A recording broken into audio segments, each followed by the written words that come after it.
ఇష్టం ఉన్నట్టు మాట్లాడిన కల్వకుంట్ల కుటుంబానికి రిజల్ట్ చూసిన తర్వాత నోరు పడిపోయినాయి. అన్ని అబద్ధాలు చెప్పి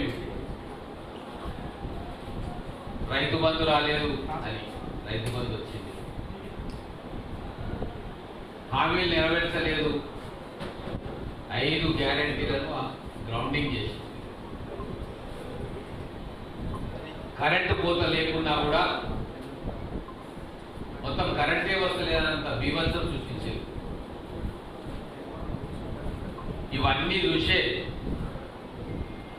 మా గౌరవ ముఖ్యమంత్రి రేవంత్ రెడ్డి గారు ఇదంతా లొల్లేందుకయా, దీన్ని మేము రెఫరెండంగా తీసుకున్నాము, మా కాంగ్రెస్ పార్టీ 4 నెలల పాలన మీద పార్లమెంట్ ఎన్నికలు రిఫరెండం అని చెప్పి ధైర్యంగా ప్రజల మీద నమ్మకంతో చెప్పి ఛాలెంజ్ చేసిండు. బీఆర్ఎస్ పార్టీ ఒక్క ఎంపీ సీటు కూడా గెలవనీయము, గెలవదు ప్రజలు వేయరు అని చెప్పి ఆయన చెప్పినట్టే ప్రజలు ఎన్ని గోబెల్స్ ప్రచారాలు చేసినా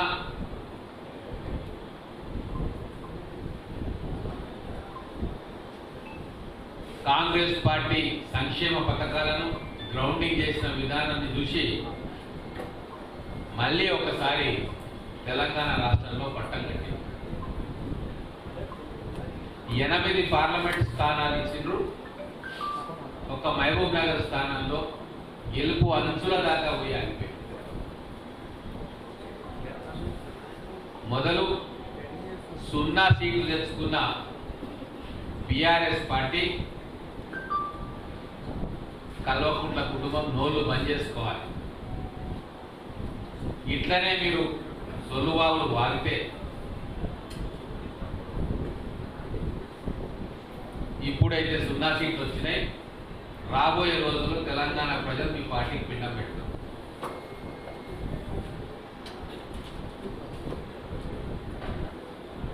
ఏ రోజు కూడా మీరు ఒప్పుకోలే, ప్రజలు మాకు వ్యతిరేకంగా తీర్పిచ్చిందన్న విషయాన్ని మీరు ఒప్పుకోలే. తెలంగాణ వాళ్ళు తెలివిలేని వాళ్ళు అన్నారు, ఆంధ్ర ప్రజలకు తెలివి ఉందన్నారు, అబద్ధాలు చెప్పి కాంగ్రెస్ పార్టీ అధికారంలోకి వచ్చిందన్నారు. మరి ఇప్పుడు ఏమైంది? సొంత మెదక్ జిల్లాలోనే మీరు 3వ స్థానంలోకి వచ్చిండ్రు. 7 స్థానాలలో డిపాజిట్లు పోయినాయి.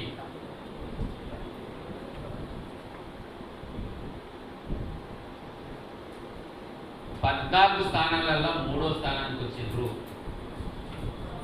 కేవలం 2 స్థానాల్లో మీరు 2వ స్థానంలో వచ్చారు. మేము మొదలే అనుకున్నట్టుగా 7 స్థానాలలో డిపాజిట్లు పోయినాయి కదా, ఆ మొత్తం 7 స్థానాలలో మీరు గుండు గుత్తగా మీ కార్యకర్తలు బీఆర్ఎస్ పడే ఓట్లను వాళ్ళే స్వయంగా తీసుకుపోయి బీజేపీ ఖాతాలో వేసి, ఎందుకు వేసిండ్రంటే కార్యకర్తలకు అర్థమైపోయింది ఇక ఈ బీఆర్ఎస్ పార్టీ అనేది ఉండదు, ప్రజలు దీన్ని పొందబెడతారు కాబట్టి మేము ట్రాన్స్ఫర్ చేసిన తర్వాత మా రాజకీయ మనుగడ కోసం వేరే పార్టీలో చేరి రాజకీయాలు చేసుకోవచ్చు అని చెప్పి ప్రజలు తిరస్కరించారు. మిమ్మల్ని మీ కార్యకర్తలు తిరస్కరించారు. ఆఖరికి మీ ఎమ్మెల్యేలు కూడా ఫోన్లు చేసి ఓట్లు మీరు బీజేపీకి వేసుకోండి అని చెప్పి దరిద్రమైన పరిస్థితి మీ పార్టీకి వచ్చింది.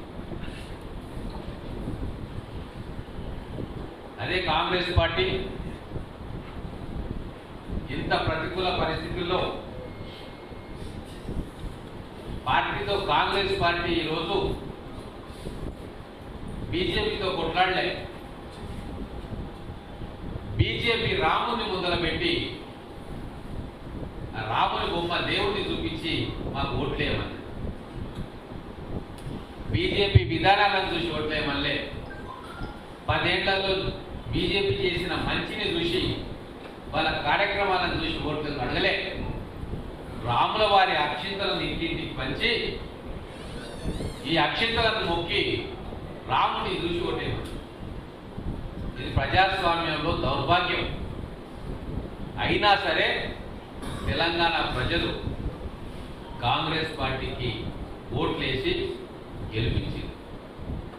అలాగే 65 స్థానాల్లో మాకు ఆధిక్యతనిచ్చిన అసెంబ్లీ స్థానాలు.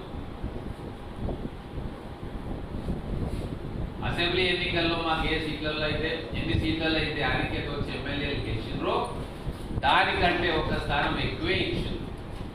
బోనస్గా కంటోన్మెంట్ ఎమ్మెల్యే స్థానాన్ని కూడా కాంగ్రెస్ ఖాతాలో ఇచ్చింది. అంటే బీఆర్ఎస్ పార్టీ కుట్రలు చేసిన వాళ్ళ ఓటును మొత్తం కూడా వాళ్ళ ఎమ్మెల్యేలే బీజేపీకి ట్రాన్స్ఫర్ చేసిన ఒక అధర్మ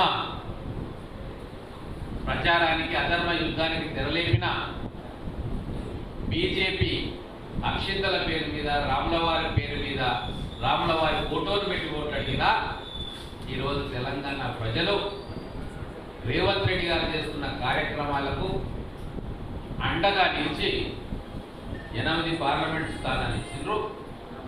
ఇంకొక ముఖ్యమైన విషయం ఏంటంటే అసెంబ్లీలో వచ్చిన ఓటు శాతం కంటే పార్లమెంట్ ఎన్నికల్లో కాంగ్రెస్ పార్టీకి వచ్చిన ఓటు శాతం ఎక్కువ. 40.10 ఓటు శాతం ఈరోజు పార్లమెంట్ ఎన్నికల్లో కాంగ్రెస్ పార్టీకి వచ్చింది.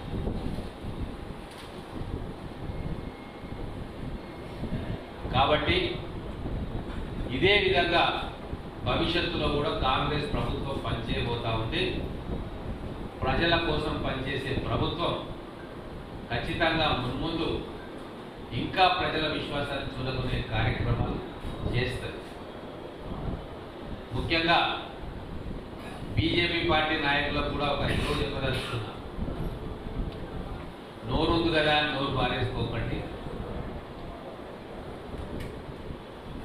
మీది బల్బు కాదు వాపు అనేది తెలంగాణ ప్రజలందరికీ కూడా తెలుసు.